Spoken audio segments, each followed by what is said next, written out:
একটা breaking news দেবো এবং তারপর আমি মানুষদের কাছে যাব। নিয়ার, আমি একটা ব্রেকিং নিউজ দেবো এই মুহূর্তে ডিটেনশন ক্যাম্প নিয়ে একটা ধোঁয়াশা তৈরি করার চেষ্টা হচ্ছে। সেই ধোঁয়াশাটা আমি স্পষ্ট করে দিতে চাই, যে কোনো ধরনের এই যে পশ্চিমবঙ্গ থেকেও যে ধরনের বাংলাদেশিদেরকে ধরা হচ্ছে তাদেরকে কোথায় রাখা হচ্ছে?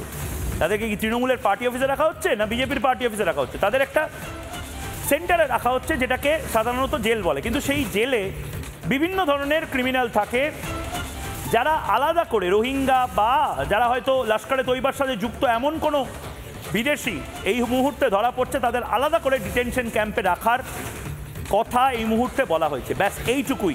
এটা নিয়ে তৃণমূল কংগ্রেস আবার রাজনীতি করতে নেমে পড়েছে। সুকান্ত মজুমদার কেন্দ্রীয় প্রতিমন্ত্রী খুব সুন্দর করে বুঝিয়ে দিয়েছেন এই ডিটেনশন ক্যাম্পের যে বিষয়টা, এটা আসলে কি ফান্ডা। শুনুন। গত কয়েকদিনে পশ্চিমবঙ্গ পুলিশ বেশ কয়েকজন বাংলাদেশি নাগরিককে ধরেছে। তাদেরকে কি মমতা বন্দ্যোপাধ্যায় বা ফিরহাদ হাকিমের বাড়িতে রেখেছেন? কোথায় রেখেছেন? জেলে রেখেছে।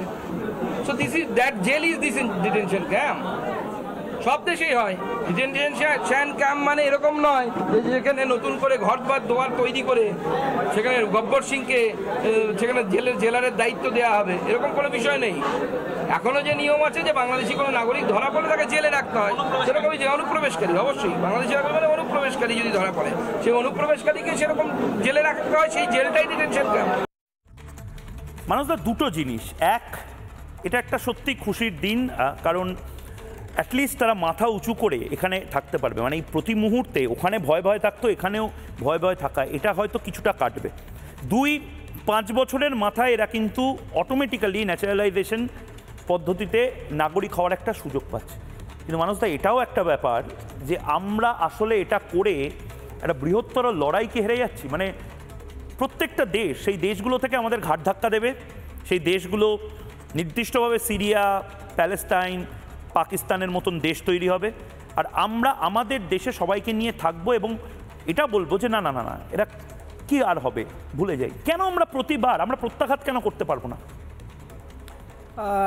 প্রথম কথা হচ্ছে যে সিএ অ্যামেন্ডমেন্ট অ্যাক্ট 2019 এবং তারপরের গেজেট নোটিফিকেশন যেটা বেরিয়েছে, এই দুটোর পরিপ্রেক্ষিতে বলা যায় যে ভারতবর্ষের কোনো ভারতীয় সুস্থ নাগরিক যারা সংবিধানের নাগরিকত্ব আইন বোঝেন, আর্টিকেল 5 টু আর্টিকেল 11-এ যেখানে ভারতবর্ষের নাগরিক কে হবেন তার বিস্তারিত বর্ণনা আছে, সেটা যারা সাধারণভাবে বোঝেন এবং তারপরের যারা অ্যামেন্ডমেন্ট অ্যাক্টটুকুর সামান্য বোঝেন, সেই রকম কোনো সুস্থ মানুষ অন্তত এই আইনের বিরোধিতা করবেন না, তারা এটাকে স্বাগত জানাবেন।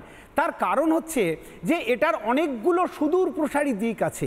শুধুমাত্র সনাতনীরা ভারতবর্ষে সুরক্ষিত হচ্ছে এইটুকু বলে যদি ছেড়ে দেওয়া হয়, তাহলে এর যে বৃহত্তর আসপেক্টস সেটা কিন্তু ছোট করা হবে।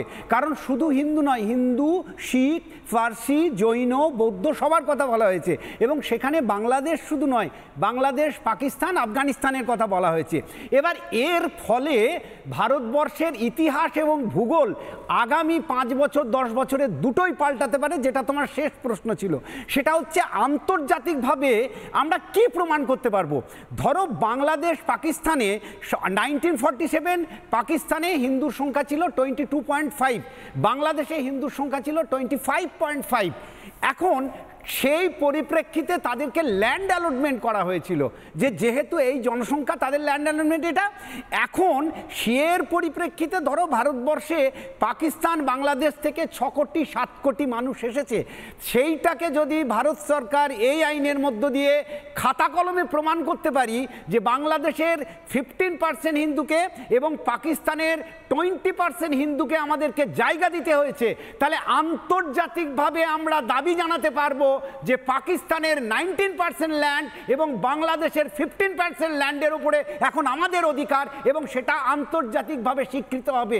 জানি না ভারতবর্ষের কোন বোধ বুদ্ধি সম্পন্ন একদল মানুষ রাস্তায় দাঁড়িয়ে ক্যাকাছিচি করছেন, তাদেরকে বুঝতে পারা হবে যে আমাদের কাছে নেশন ফার্স্ট, রাষ্ট্রবাদ প্রথম এবং সনাতনী, শিখ যারা অমুসলিম তাদের সুরক্ষা সবথেকে বেশি গুরুত্বপূর্ণ। একদম একদম আমার সময় শেষ, আরিফ বিল্লাহ আজকের মতন সময় শেষ।